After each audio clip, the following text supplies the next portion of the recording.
Credit where credit is due. Today's video is not an idea that I thought of, but I happened to stumble across. So what I'm talking about is, about a week ago, I was on Twitter and I happened to come across a very interesting post from Butch for Multiversus where they were asking a very interesting question, and this really kind of piqued my interest, and I loved reading through all the comments. So I was like, I'm gonna kind of make a video on this, but the idea, again, Butch for Multiverse, they came up with this. I just kind of want to expand upon it a little bit. So the question, as you can see, that they asked in their tweet was, Multiverses, what's more important right now? Characters or stages? And the more I thought, well, at first when I thought about it, it was completely one-sided. But the more I thought about it, I was coming up with what I thought were pretty good arguments for both sides. So I'm going to present a few different ideas for both sides. So what I need from you guys is your opinion. Current state of Multiverses today. What does the game need more? What's more important? New characters or new stages? So we're going to start with the characters. Got a few different ideas here. And the first idea, or the first argument you could make for characters being more important than stages, would be new characters keep the interest and the hype for the game going. Now, obviously, new character reveals are always going to catch people's attention. People will tune in. Maybe it's not to the levels of Smash Bros. Tuning in, but people will still be eager to see. If Multiverses announce, hey, there's a new character coming out very soon, people will keep their ears and eyes open for said announcement. Because, again, new character announcements, whether you like it or not, is kind of the lifeblood of the game. That's how it keeps people going, right? So yeah, new characters do keep the interest and the hype for the game going. But what else can we say as an argument in favor of characters are more important currently? Well, as all characters, when they come into the game, it brings a more diverse play style and possible meta shakeups depending on the type of character, the kit the character has. Like, there's so much. One character can literally define an entire game. It could be extremely broken where they need to nerf it into the ground, or it could be a really balanced character that just has great matchups against most, if not maybe every single other character on the roster currently. And of course, every character will bring in their own unique perks, which will also help shake things up a little bit depending on, what the perks might entail. But more diversity in play styles is always a fun thing. That's what's great about new characters. That's, well, in my opinion, one of the best things. When you get a brand new character that's unique to themselves and we don't really see it on anybody else on the roster, it's like, that is a worthy addition then. Because it's not blue-haired swordsman number 87. No, we just got yellow-haired swordsman. We haven't seen... Okay. Jokes aside, but, more diversity is always a welcomed addition to the game. So, another thing that you can give an argument for characters being more important would be even more universes actually get to come together in this epic crossover. I mean, just look at the game's title. Multiverses. This is supposed to be multiple universes clashing and coming together and all these sorts of character crossovers that you never thought could happen, but now there's an actual chance that they could, and you could see it all in one game. That's one of the main reasons I fell in love with Smash Bros. First of all, and then it kind of carried on from other games. PlayStation did it, and now Multiverses is doing it with all the WB properties. Just to see all these different interactions between characters really makes, I guess you could say, it kind of makes my mouth water. I love the idea of seeing character A going up against character F, and it's like, whoa, I never imagined in a million years we would see something like that. So new characters can bring new universes into the game. I guess you could kind of say the same thing for stages, but we'll get to the stages right now, actually. So let's make a few arguments why stages are more important for the game currently than new characters. So first and foremost, I believe this is a big one. Not everyone will actually play the new character, but everybody will in fact play on the new stages that come into the game.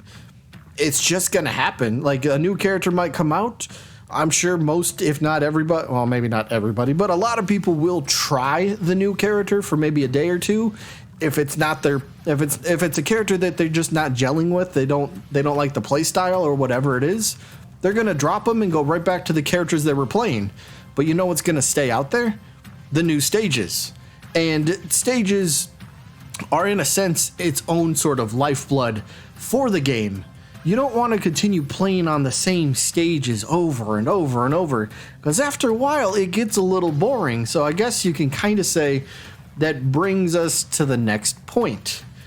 The same 5 stages, as an example, do get a bit boring after a few months, so something new. And whatever that stage might be, whether it's tailored more towards a competitively viable stage for, tournaments and stuff, that's fine. At least it's a new stage, right?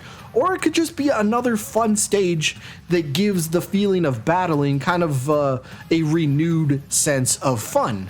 When you want to go out there and you want to play the game, but if you're playing on Scooby Mansion or the Treehouse for the 87th time in 90 matches, yeah, you might get a little bit tired of that. So just seeing something new for the first time, and especially if you like it, and we could dive into it a little bit more if you really want to, even if it's a stage that's geared more on the fun sort of side, maybe not really super competitive scene, not maybe, shall we say, tournament legal, but if it's something big, something Multiversus could do is maybe make bigger stages, for example, I'll bring up Smash again. Smash has small, medium, and large stages. You got large stages like the Hyrule Temple. Maybe we don't need stages quite that big, but, Multiversus could really expand their vision of these stages. Again, not every stage is going to be competitively viable, but those fun stages that are bigger than most stages, they can really add a sort of a layer of fun to it that competitive stages don't give you. Competitive stages will give you one main platform on the bottom and then like 2 floating platforms. There you go. Have fun with that. Most people do. I do, but sometimes it's cool just to try out something different and have like 87 different okay, maybe not that many, but have so many different platforms and so many different moving parts, if you will. But, new stages definitely give you a renewed sense of fun. And I guess one final argument for why stages are more important currently: stages can give lesser known franchises a chance at being represented. Now we will all agree, there are characters, there are series, franchises that will not get a playable rep. Whatever those might be, I don't know. I'll leave that up to you guys to decide. But there will always be those series that people might remember fondly. Maybe there's a really iconic location in a cartoon series that you've seen, and you're like, oh, that would be really fun as a stage. But maybe the character's not that popular, so we might not get something like that. But just having that stage, just having that other universe, kind of like we were saying with the characters. If you bring in a new character from a new non-existing franchise that's currently in the game, you get something brand new.